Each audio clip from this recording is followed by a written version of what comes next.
HR TV अहरा के माध्यम से तमाम भारतवासियों को विदेशों में फैले हुए तमाम अहरा और एनपी के हमारे कार्यकर्ता चहेता सबको अभिनंदन नमस्कार।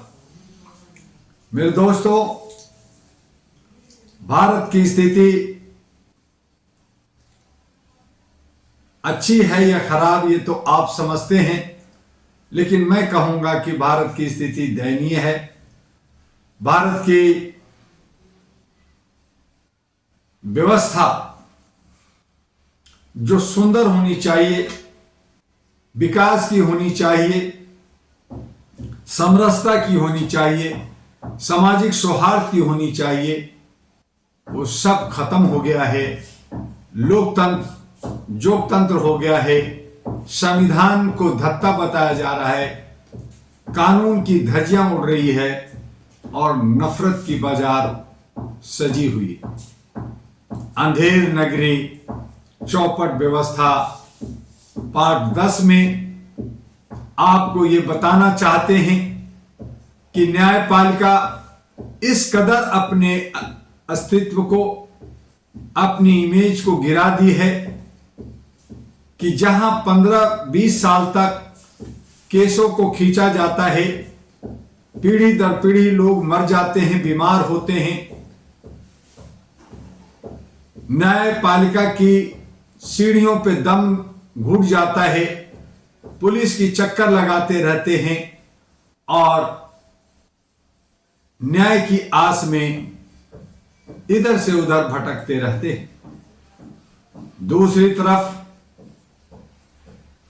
न्यायपालिका व्यवस्थापका जो नौकरशाह हैं, आनन फानन में मात्र एक शिकायत, एक एप्लीकेशन तुरंत कार्रवाई, तुरंत उसकी जो है सुनवाई और तुरंत जो है फैसला भी सुना दिया जाता है।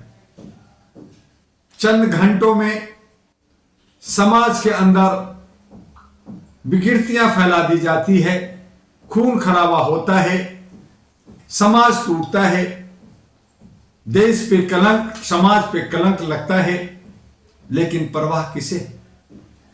अभी संभल उत्तर प्रदेश में सर्वे की बात होती है, आनन फानन में उस सभी पे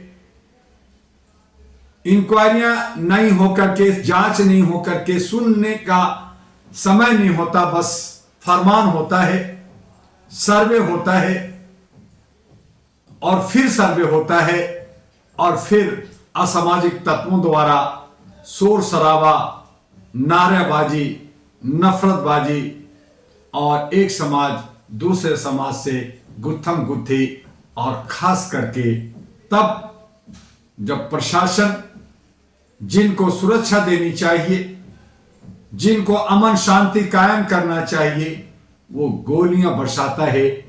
नौनिहाल बच्चे, मासूम बच्चे, बेकसूर बच्चों पर गोलियों से बौछार की जाती है और एक नहीं, दो नहीं, 3, 4, 5 बच्चों को मार दिया जाता है। गोलियां दनादन चलती है, जैसे हमारे अमृतसर के जलियांवाला बाग में गोलियां चली। आज उसी स्टाइल पर हमारा प्रशासन उत्तर प्रदेश को जो उत्तम होना चाहिए वहां गोलियों से भुनी जा रही है। कभी बुलडोजर का डर, कभी इनकाउंटर का डर, तो कभी जो है असामाजिक तत्वों के सहारे नफरत की बाजार में गोलियों की बौछार। कैसी है यह सरकार? सोचना होगा, समझना होगा और जनता को जागना होगा।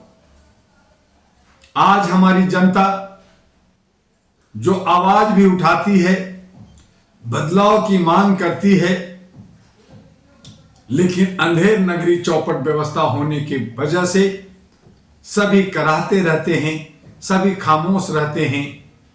एक बार मैंने भी प्रयोग के रूप में भांग का सेवन किया, देखता हूं भांग क्या असर करता है। तो मैंने पाया कि आदमी अपने आप को भूल जाता है, वो आदमी है या जानवर, मनुष्य है या क्या है, वो सब कुछ भूल जाता है, सारी दुनियादारी भूल जाता है, बस खो जाता है। और यही स्थिति है कि आज हमारी जनता, आज हमारे जन सभी खो गए हैं और उसके बीच में चंद चतुर चालाक अपने काम करके निकल जाते हैं, बुराइयां फैलाते हैं, नफरत फैलाते हैं, हमें तोड़ते हैं और अपना रोटी सेक रहे हैं।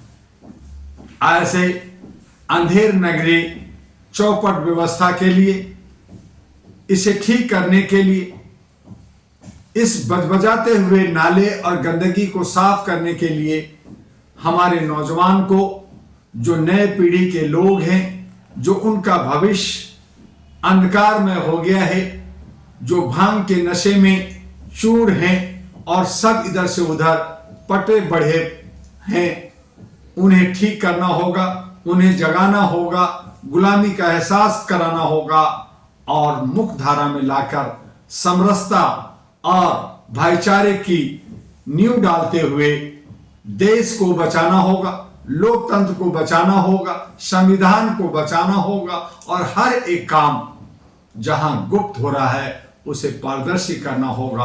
और उसके लिए सबसे पहले जो हम जनप्रतिनिधि चुनते हैं, जो देश का दशा दिशा बदलता है, बनाता है और बिगाड़ता है, वहां उस गंदगी को ठीक करने के लिए जो वोट हम गुप्त देते हैं, जिसमें सेंधमारी होता है, जिसकी चोरी होती है, जिसकी डकैती होती है, उससे बचने के लिए हमें पारदर्शिता के साथ खुल्लम खुल्ला मत अधिकार की मांग करनी चाहिए। खुल्लम खुल्ला मत यानी अपना जो मत है, जो आप जो है अपना हिस्सा देते हैं, जिससे हमारे जनप्रतिनिधि चुने जाते हैं, जिससे हमारा देश और समाज का कल्याण की काम अच्छे सच्चे लोग करना चाहते हैं, वो गुप्त मतदान जो है खुल्लम खुल्ला मतदान हो।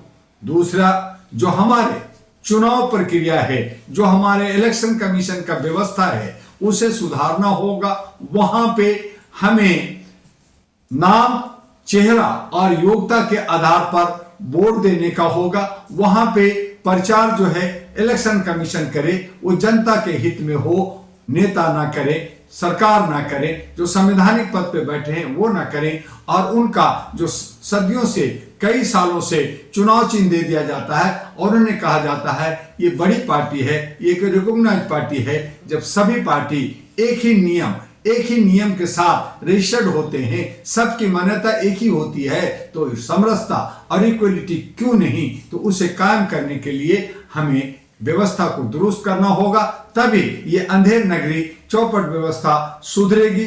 आज जो संबल में हो रहा है, आज जो अन्य राज्यों में हो रहा है, उन्हें खत्म कैसे हो? और ये सब व्यवस्था में खामियां होने की वजह से, जवाबदेही नहीं होने की वजह से ये सब हो रहा है। तो हमें संविधान के को मद्देनजर रखते हुए जितने भी नौकरशाह हैं, जितने भी न्यायपालिका, कार्यपालिका और विधायिका हैं, जो मीडिया है, जो एनजीओ हैं, संस्थाएं हैं, इन सब को जवाबदेह बनाना होगा और तब हमारा ये अंधेर नगरी सुंदर और चमकता हुआ होगा। आज बस इतना ही, फिर हम मिलेंगे अगले एपिसोड में अंधेर नगरी चौपट व्यवस्था के पार्ट 11 में। तब तक के लिए आपसे डॉक्टर दुआ लेता है अलविदा।